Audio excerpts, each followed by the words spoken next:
धुले में नरडाड़ा बोर विहीर रेलवे मार्ग का काम तेजी से चल रहा है, लेकिन भूमि अधिग्रहण के लिए दिए जा रहे कम मुआवजे को लेकर धुले तालुका के आरवी क्षेत्र में तनाव पैदा हो गया है, जिससे प्रभावित किसानों ने साफ कहा है कि जब तक उन्हें बाजार भाव में के अनुसार उचित मुआवजा नहीं मिलेगा, वे अपनी जमीन का कब्जा प्रशासन को नहीं देंगे। प्रशासन द्वारा कब्जा लेने की प्रक्रिया शुरू होते ही भारी पुलिस बल तैनात किया गया है। हालांकि जनप्रतिनिधियों की मध्यस्थता के साथ फिलहाल कार्रवाई स्थगित कर दी गई है। साथ ही किसानों का आरोप है कि कम दर पर मुआवजा देकर उनके साथ अन्याय किया जा रहा है। माझं नाव जिभाऊ पुंडलिक शेंडगे, मुक्काम पोस्ट आरवी, तालुका जिल्हा धुळे।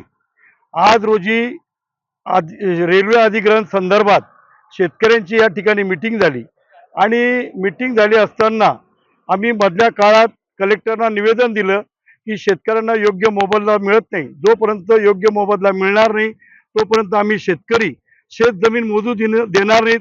आम्हाला योग्य मोबदला देण्यात यावा अशी मागणी आम्ही कलेक्टर साहेबांकडे केली। कलेक्टर साहेबांनी आम्हाला सांगितलं की तुमची मीटिंग घेऊनच आम्ही जमीन अधिग्रहण करतोय, परंतु वस्तुस्थिती आम्हाला अशी लक्षात येते की काही प्रिमायसेस मध्ये रेल्वेच्या अधिकाऱ्यांनी व शासनाने शेत जमीन मोजण्याचा कार्यक्रम चालू केला आहे। या संदर्भात आम्ही आज या ठिकाणी जमलो आणि शेतकऱ्यांनी सांगितलं की आम्ही कुठलाही आमचा निर्णय लागल्याशिवाय शेतकऱ्यांना या ठिकाणी पाऊल ठेवू देणार नाही अशी सर्व शेतकऱ्यांची व माझी स्वतःची भूमिका आहे।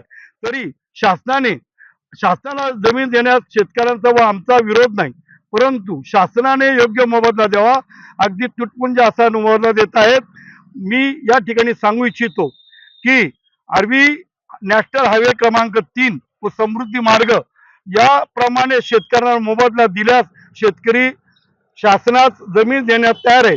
आम्हाला विकासाला विरोध करायचा नाही, परंतु आम्हा शेतकऱ्यांना आमच्या शेतीचा मोबदला मिळाला पाहिजे।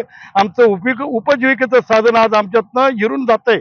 आम्हाला उपजीविकेचं साधन नाही, आमचा पुनर्वसनाचा शासनाने विचार करावा हे मी या ठिकाणी निवेदन करून माझे 2 शब्द संपवतो।